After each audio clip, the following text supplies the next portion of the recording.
Prior to the release of Dragon Age: The Veilguard, the prospects to it were not super good, even though it was a major IP from a huge studio. A lot of the buzz surrounding it was mostly negative, and then after the game was finally released, we saw that people just weren't playing it.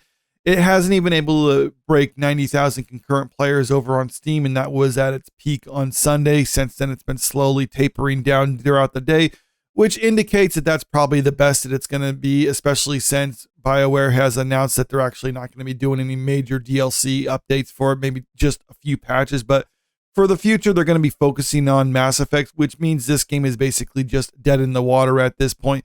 And it's not really surprising after the game was released either, because we saw that the user reception to it was not really positive. Over on Metacritic, it only has a 3.8 out of 10, which means people playing this game weren't really happy with it, but the critic score for it is still high at an 83 out of 100.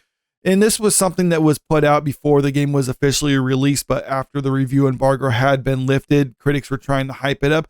But a lot of stuff was being released about this game, even some video clips over gameplay footage, and a lot of people weren't happy with it.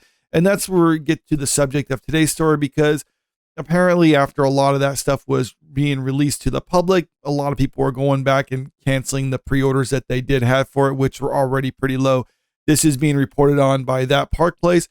14% of Dragon Age: The Veilguard physical retail orders reportedly canceled ahead of game's release. Total pre-orders less than 200,000. It was already thought of that the pre-orders for this game were pretty low, and other people had reported on that prior. But less than 200,000 physical pre-orders is not really a good sign for this game, especially when you consider the digital orders for it are already fairly low if you look at Steam charts.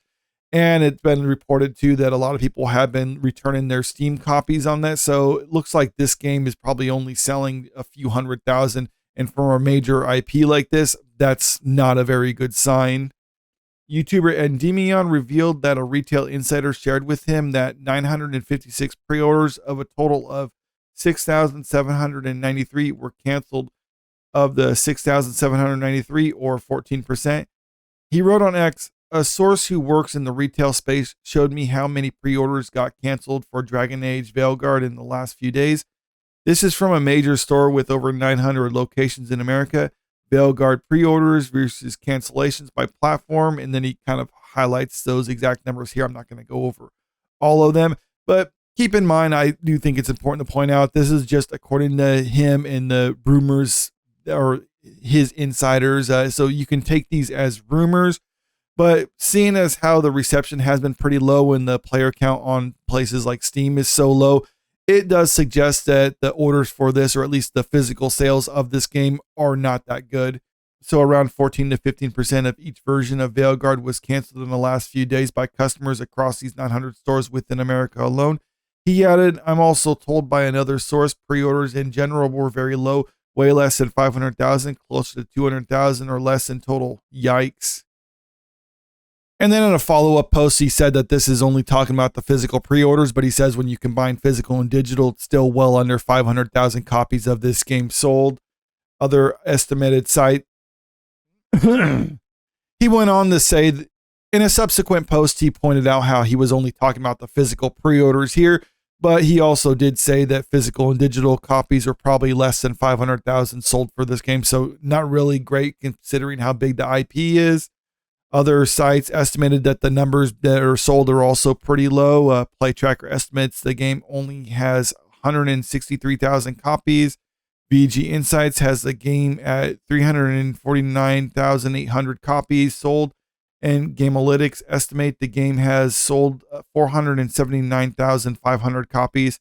Furthermore, the game only hit a peak concurrent of 89,418. So I already talked about that one right there. So you can see by all metrics that we can actually view right now, just looking it up online, it's indicating that the sales of this game are extremely low for IP of this size.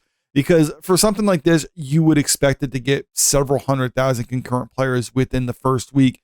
And it's not able to do that, which indicates people aren't playing it. Then when we're hearing word like this, that no, there were more pre-order copies of it, but then poor word of mouth got people to cancel it. Well, then I think there is some validity to that, even if we don't know the exact numbers of how many physical pre-orders were canceled, because I I think it stands to reason, at the very least. There is a certain number between all the people who pre-ordered this game, between 0 and whatever of cancellations, because I don't think a lot of that early word of mouth and gameplay footage that we did get was going to get people to buy it. So there's probably a certain amount of people out there who did cancel it. We don't know that exact number, but like I said, I just don't think that number is 0.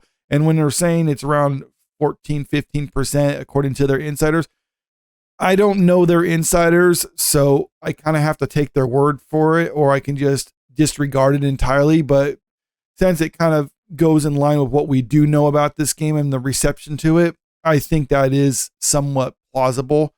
Furthermore, these soft sales estimates and reports of pre-order cancellations appear to align with BioWare and EA's decision to abandon the game and not provide any DLC or expansions. In fact, it's been reported they are shifting their entire focus to the Mass Effect game.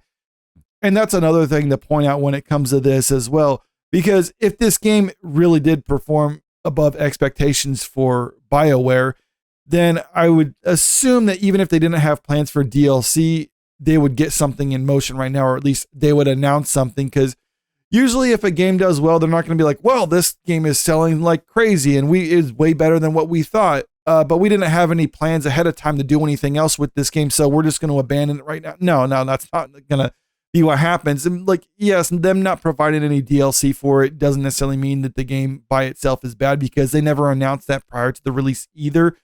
But for other Dragon Age games and other EA games and BioWare games, they do usually provide DLC, so them not doing it for this game is a little suspicious, and it does indicate that they don't want to waste any more money on it because they've already lost enough. Because if they were making money on it, then they would want to reinvest in the game, or at least I think a sensible company would be doing that.